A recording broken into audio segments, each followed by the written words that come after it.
جیسے اعمال ہوں گے ویسے حالات ہوں گے. اعمال اچھے تو حالات اچھے، اعمال خراب تو حالات خراب. اللہ حالات بنائے کوئی بگاڑ نہیں سکتا، اللہ بگاڑے کوئی بنا نہیں سکتا. اور اللہ بندوں کے اعمال دیکھتے ہیں، جیسے اعمال ہوں گے ویسے حالات ہوں گے. اعمال اچھے تو حالات اچھے، اعمال خراب تو حالات خراب. کیکر کے درخت پہ آم نہیں لگتا، کیکر کا درخت لگا کے آم کا انتظار جہالت. پانی پہ لکیریں نہیں کھینچا کرتی. کوئی پانی پہ لکیریں کھینچ رہا ہو بے وقوف وقت ضائع کر رہے، پانی پہ لکیریں نہیں کھینچتی. کوئی ریت کے اوپر دیوار کھڑی کر رہا ہو، جہالت ہے، ریت پہ دیواریں نہیں کھڑی ہوتی. جب اعمال خراب ہوں گے تو حالات کیا ہوں گے؟ حالات کیا ہوں گے بھائی؟ مال کی کثرت سے حالات ٹھیک نہیں ہوں گے، چیزوں کی کثرت سے حالات ٹھیک نہیں ہوں گے، حکومتوں کے بدلنے سے حالات ٹھیک نہیں ہوں گے. جب اعمال اچھے ہوں گے تو حالات اچھے اللہ حالات بنائے گا، اور جب اعمال خراب ہوں گے تو حالات اللہ بگاڑ دے گا. اب جن حالات کو اللہ بگاڑ رہا، کون ان حالات کو ٹھیک کر سکتا ہے؟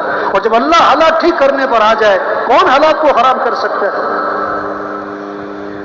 اپنے اعمال کو اچھا بنانا ہے، یقین کو اچھا بنانا ہے.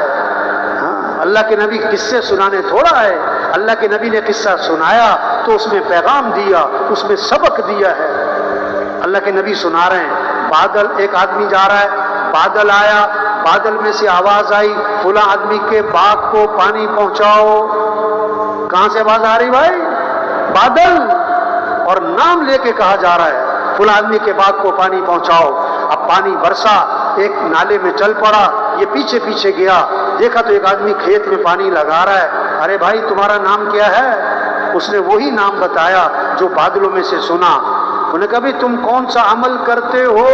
تمہارا نام لے کر کہا گیا کہ تمہارے باغ کو پانی پہنچایا جائے. اس نے کہا دیکھو اب تو بتانا پڑے گا، تمہیں پتہ لگ گیا ہے میں اپنی آمدنی کے 3 حصے کرتا ہوں، اپنی آمدنی کے 3 حصے کرتا ہوں. ایک حصہ میں اپنے گھر والوں پہ خرچ کرتا ہوں، ایک حصہ میں اپنی زمین پہ خرچ کرتا ہوں، اور آمدنی کا تیسرا حصہ میں اللہ کے راستے میں خرچ کر دیتا ہوں. اس عمل کی برکت ہے کہ بادل مسخر ہو گئے. اعمال اچھے ہوں گے تو حالات اچھے ہوں گے، جب اعمال خراب ہوں گے تو حالات خراب ہو جائیں گے. جب اعمال خراب ہوں گے، نیتیں خراب ہوں گی، یقین خراب ہوگا. دیکھو قرآن میں قصہ آتا ہے، سورہ قلم ہے، کیا باغ ہے، پھل ٹوٹتا ہے، خوب غریبوں پہ تقسیم کرتا ہے، ضرورت مند لوگوں پہ خرچ کر دیتا ہے. باپ فوت ہو گیا، بچوں نے کہا ہمارا باپ بے وقوف تھا. کیا کہتا ہوں، وہ اپنے آپ کو بڑے ذہین سمجھ رہے ہیں کہ اتنا لوگوں پہ خرچ کر دیتا تھا، اگر یہ سارا مال بچا کے رکھتا آج ہم کتنے مالدار ہوتے. ہم نے کسی غریب کو کچھ نہیں دینا، ہم نے سارا مال بچا کے سارا پھل جو ہے جو ٹوٹے گا، ساری کھیتی گھر لے کے جانی ہے.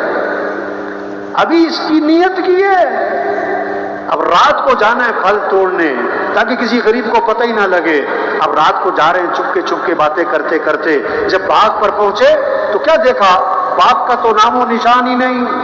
فطاف علیہا طائف من ربک وهم نائمون. وہ بڑے ابھی سو رہے تھے، اللہ کی طرف سے ایک آگ کا عذاب آیا اور سارے باغ کو جلا کے راکھ کر دیا اس نے. ارے ہم تو غلط راستے پہ آ گئے، یہ تو ہمارا باغ نہیں. دائیں بائیں گئے تو پتہ لگا کہ نہیں، راستہ تو صحیح ہے، یہ تو اللہ کا عذاب آیا. ہاں، جب نیتیں خراب ہوں گی، جب اعمال خراب ہوں گے تو پھر حالات ٹھیک. اعمال کا شوق ہو، اعمال سے زندگی بنتی ہے. اللہ نے ہمیں اعمال دیے ہیں. نماز ہمارے مسئلوں کا حل ہے، یہ صرف برکت کی چیز نہیں ہے. نماز میں مسئلوں کا حل ہے، نماز میں کاموں کا بننا چھپا ہوا ہے.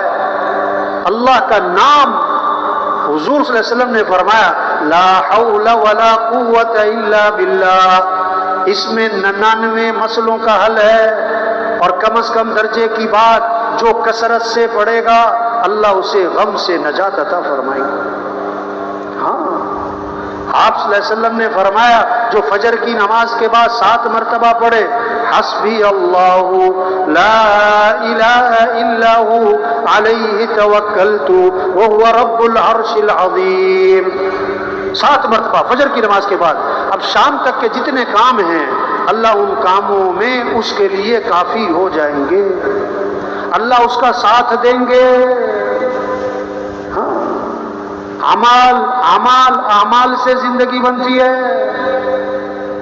آپ صلی اللہ علیہ وسلم نے فرمایا، ایک صحابی نے عرض کیا حضور میں نے ذکر کا وقت طے کیا ہے، اس میں سے کتنا وقت درود شریف کو دے دوں؟ فرمایا تو خود ہی کہا حضور میں 1/4 وقت درود شریف کو دے دوں؟ فرمایا ٹھیک ہے، لیکن درود شریف زیادہ کر لو تو بہتر ہے۔ اچھا حضور میں 1/3 وقت درود شریف کو دے دوں؟ فرمایا ٹھیک ہے، لیکن درود شریف زیادہ کر لو تو بہتر ہے۔ حضور میں آدھا وقت درود شریف کو دے دوں؟ فرمایا ٹھیک ہے، درود شریف زیادہ کر لو تو بہتر ہے۔ حضور 2/3 وقت درود شریف کو دے دوں؟ فرمایا ٹھیک ہے، لیکن درود شریف زیادہ کرو تو بہتر ہے۔ عرض کیا اچھا میں سارا وقت درود شریف کو دے دیتا ہوں، میں درود شریف بھی پڑھتا رہوں گا۔ اللہ کے نبی نے فرمایا اذن تکفی ہمک ویغفر ذنبک، اگر تم ایسا کرو گے تمہاری ساری پریشانیاں دور ہو جائیں گی اور تمہارے سارے گناہوں کو معاف کر دیا جائے گا۔ ہمارے مسئلوں کا حل یہ ہے نماز، ذکر، درود شریف کی کثرت۔ چھوٹا سا درود شریف بتاؤں، صلی اللہ علی النبی الامی، صلی اللہ علی النبی الامی، چھوٹا سا درود شریف۔ اور ایک حدیث میں عجیب بات حضور صلی اللہ علیہ وسلم نے فرمایا جو 10 مرتبہ درود شریف پڑھے، کتنی مرتبہ؟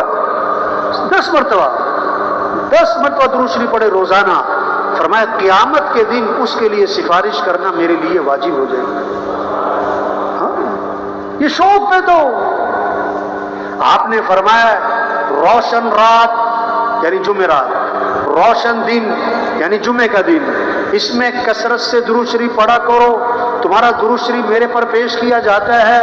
اور اگلی بات کمال کی، آپ نے فرمایا جو میرے پر درود بھیجے گا نا میں اس کے لیے دعا بھی کروں گا، استغفار بھی کروں گا۔ اور ایک حدیث میں آتا ہے آپ نے فرمایا جو آدمی میرے پر درود شریف پڑھتا ہے جب تک وہ درود شریف پڑھتا رہے گا اللہ کے فرشتے اس کے لیے رحمت کی دعا کرتے رہیں گے۔ اب اس کی مرضی ہے کہ درود شریف تھوڑا پڑھے کہ زیادہ پڑھے، اس کی مرضی ہے۔ زندگیاں آسان ہو جائیں جب اعمال اچھے ہوں، نماز ہو، قرآن کی تلاوت ہو، گھر گھر قرآن کی تلاوت ہو، گھر کا ہر فرد قرآن پڑھے، گھروں سے نحوستیں ختم، گھروں سے پریشانیاں ختم، گھروں سے مصیبتیں ختم، گھروں میں رحمتیں آئیں گی، برکتیں آئیں گی، خیریں آئیں گی، رحمت کے فرشتے آئیں گے، شیطانی اثرات ختم ہو جائیں گے۔ قرآن سے قرآن۔ ایک آدمی آیا کہنے لگا مولوی صاحب کوئی وظیفہ بتاؤ، بڑی پریشانی ہے۔ کیا بتاؤ؟ کوئی وظیفہ بتاؤ۔ اس سے کہا بھائی قرآن کی تلاوت کیا کرو۔ قرآن کی؟ کہتا ہاں قرآن کی تلاوت تو کریں گے، کوئی وظیفہ تو بتاؤ۔ کیا کہہ رہا ہے؟ ہاں قرآن کی تلاوت تو کریں گے، کوئی وظیفہ تو بتاؤ۔ بھائی قرآن وظیفہ ہے، قرآن روزانہ 1 سپارہ، مہینے میں قرآن ختم، سال میں 12، چلو آدھا سپارہ 2 مہینے میں ختم، سال میں کتنے؟ 6، چلو پاؤ سپارہ 4 میں ختم، سال میں 3۔ اب ہم دیکھیں ہمارا قرآن سال میں 12 مرتبہ ختم ہوا، 6 مرتبہ، 3 مرتبہ، کب کتنا ہم نے قرآن پڑھا؟ گھروں سے نحوستیں ختم، قرآن، گھر کا ہر فرد قرآن پڑھے۔ ایک صحابی رضی اللہ عنہ نے رات کو قرآن پڑھنا شروع کیا، رات کو تو تو گھوڑا بندھا ہوا تھا، بیٹا پاس سو رہا تھا، گھوڑا بدکنے لگا، یہ ڈرے کہ گھوڑے کا پاؤں بچے پر نہ آ جائے۔ جب قرآن پڑھے گھوڑا بدکے، جب قرآن پڑھے گھوڑا، عجیب بات ہے۔ جب سلام پھیرا دیکھا گھوڑا کیوں بدک رہا ہے، تو ایک نور ہی نور ہے سفید بادل کی طرح آسمان پہ، اور آسمان کی طرف اٹھتا چلا جا رہا ہے اور آنکھوں سے اوجھل ہو گیا۔ صبح کو اللہ کے نبی کی خدمت میں حاضر ہوئے اور سارا قصہ سنایا